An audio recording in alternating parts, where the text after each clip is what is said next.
अनुसार आपकी कॉलोनी में भी आ चुके हैं, तो बहुत सारे अवसर मिलेंगे, प्रतिदिन आप हमें सुनेंगी।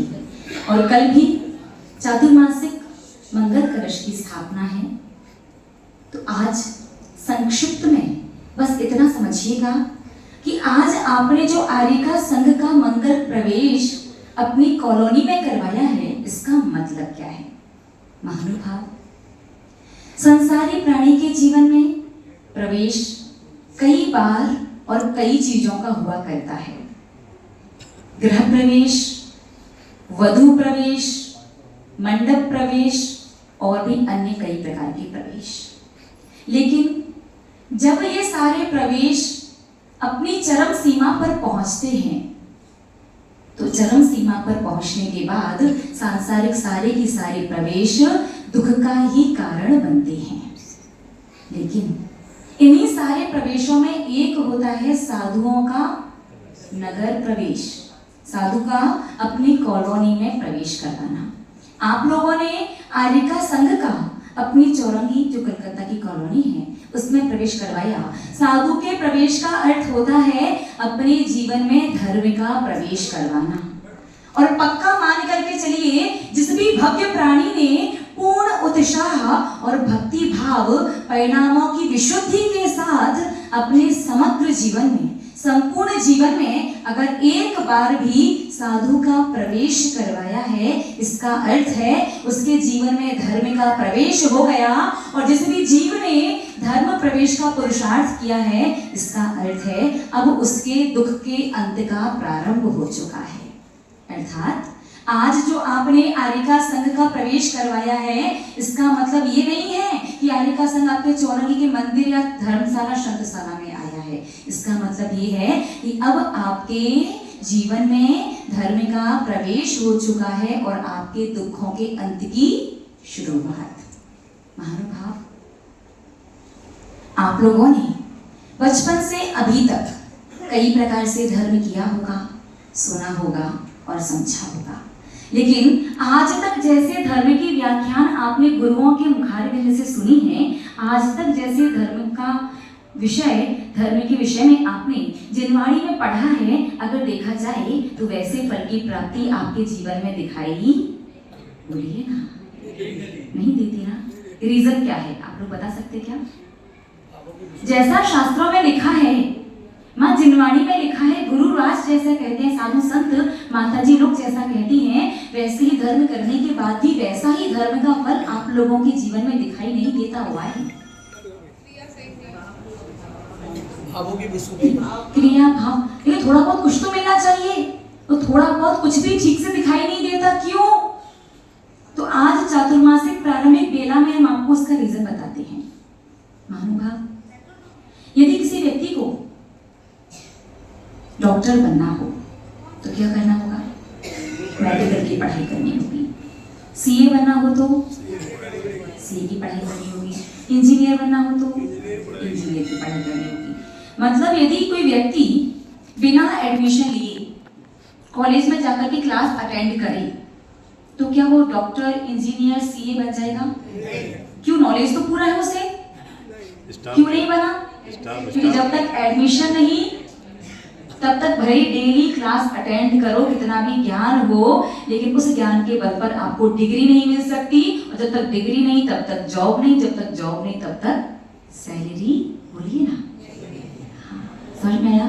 तो बस यही जीवन में इतने सारे दिन, इतने वर्ष व्यतीत हो गए, लेकिन हाथ खड़ा कीजिए, किस किसने जैन धर्म में एडमिशन करवाया है अपना? जैन धर्म के एडमिशन का मतलब आचार्य भगवंत अमृत चंद्र स्वामी पुरुषार्थ सिद्धि उपाय ग्रंथ में लिखते हैं, प्रवचन सुनने का अधिकारी अष्ट मूल गुण धारी। अर्थात आप कितना भी भगवान का विषय करो, कितनी पूजन करो, कितने साधु संतों का प्रवेश करवाओ, विहार करवाओ, उनकी आहारचर्या करवाओ, शास्त्र स्वाध्याय करो, प्रवचन सुनो, व्रत, उपवास, त्याग, संयम, साधना, कुछ भी करो, लेकिन जब तक आपका अष्ट मूल गुण का नियम नहीं होगा, तब तक आपने जैन धर्म में अपना एडमिशन करवाया ही नहीं है। एडमिशन नहीं तो डिग्री नहीं, डिग्री नहीं तो जॉब नहीं, जॉब नहीं तो मोक्ष रूपी सैलरी भी नहीं, फल भी नहीं। तो तो क्या करना है? बोलिए, एडमिशन। महानुभाव, बहुत आसान है। 5 उदंबर फल, बड़, पीपल, कूमर, पाकर, कचूमर। रिपीट, बड़, पीपल, कूमर, पाकर और कचूमर। और हमारा पूरा विश्वास है आप लोगों ने आज तक कभी भी इन 5 में से एक भी प्रकार के फल को नहीं खाया होगा। क्यों नहीं खाया होगा? क्योंकि जब भी आप इन फलों को बनाओगे, इनके 2 पीस करोगे ना, तो उन फलों में से असंख्यात अनगिनत काले काले रंग के उड़ते हुए कीड़े दिखाई देंगे। तो आज तक किसी व्यक्ति ने ऐसा कोई फल खाया है इसमें कीड़े ही कीड़े भरे हो? अंदर बाहर से कवर और अंदर अनगिनत कीड़े। खाया है क्या कोई फल? नहीं खाया। और ये फल किसी में मिक्स भी नहीं होता कि आपसे जो बाई चांस किसी मिठाई में खा लिया हो, किसी औषधि वगैरह में खा लिया हो, तो ऐसे किसी भी चीज में मिक्स भी नहीं आता है। तो 5 फल आपने आज तक जीवन में शायद नहीं खाए होंगे। और 3 मकार, मद्य, मद्य मतलब शराब, मांस और मधु मतलब शहद। इन तीनों का त्याग, 5 उदंबर फल का त्याग, ये अष्टमूल गुण कहलाते हैं। वैसे तो अष्टमूल गुण का नियम सभी को जीवन पर्यंत का लेना चाहिए, लेकिन जीवन पर्यंत का ना ले पाओ तो कम से कम 4 महीने का नियम, जब तक आरिका संघ आपकी चौरंगी में रहे तब तक का नियम अवश्य लीजिए, ताकि इन दिनों में आप जितना भी धर्म सुनो, जितना भी धर्म समझो, जितना भी धर्म करो, आपको सारे के सारे धर्म का एडमिशन के माध्यम से डिग्री, जॉब और मोक्ष रूपी सैलरी का फल प्राप्त हो। महानुभाव, शराब और शहद जो है वो डायरेक्ट खाने का त्याग रहेगा। डायरेक्ट समझते हैं ना? शाम को कहाँ मिलते हैं आपको? 11-12 बजे। चौरंगी वालों, ईमानदारी बता देना, तो उधर तो मिला यहाँ 10-11 बजे, 12 बजे, सैटरडे नाइट। उसको ऐसा सुनने आया, श्राविका तो बड़ी प्रसन्न। तो महानुभाव, शराब और शहद जो है, ये 8 जो नियम है, इनका डायरेक्ट खाने का त्याग है। आपको कोई शहद दे नहीं खाइएगा, कोई शराब दे नहीं पिएगा। आप कोई औषधि वगैरह खाते हैं, कोई मेडिसिन वगैरह में मिक्स है, तो उसका आपका त्याग नहीं है। 4 महीने का नियम ले सकते कि नहीं ले सकते? जीवन पर्यंत का लिया जा सकता है। जीवन पर्यंत जो भी धर्म करेंगे, आप मान लीजिए जब तक नियम नहीं तब तक एडमिशन ही करते रहो, कितना भी धर्म, जरा सा जीवन मिला है, कब जीवन की अंतिम श्वास निकल जाए पता नहीं चलेगा। एक बात ध्यान रखिए, चातुर्मास के आरिका संघ का प्रवेश अवश्य हुआ है, लेकिन 311 दिन लगभग आरिका संघ बस कल तक 311 सॉरी 111 दिन। जय करो गुरु माता, गुरु माता, जय जय गुरु माँ। संभावित तो जाने की बात नहीं करते, 111 दिन हमारी बात रहने देते हैं, उनकी गिनती शुरू कर दो। 111 दिन बचे हैं आरिका संघ से आपके कलकत्ता में। उसके बाद क्या होगा? बाद में 311 निकल गया। महानुभाव, अष्टमूल गुण का जब तक नियम नहीं तब तक एडमिशन ही कितना कितना भी धर्म करते रहेगा।